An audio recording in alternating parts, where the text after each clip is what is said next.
okay Mahamaya నమస్తే మహామాయే శ్రీ పీఠే శ్రీ పీఠే కలవలో కూర్చుంటుంది కలవ పువ్వుల్లో కూర్చుంటుంది అమ్మవారు కలవ కపిత హస్త flower పూజితే yes stand up ready నమస్తే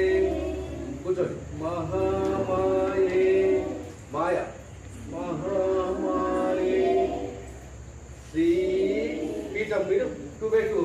స్టోన్ ఉంటుంది 2x2 స్టోన్ దీని 2x2 ఉంది దీని చతురస్రాకారంలో ఉంటుంది అది చూపించాలి శ్రీ పీఠే సుర సురలు మీన్స్ దేవతలు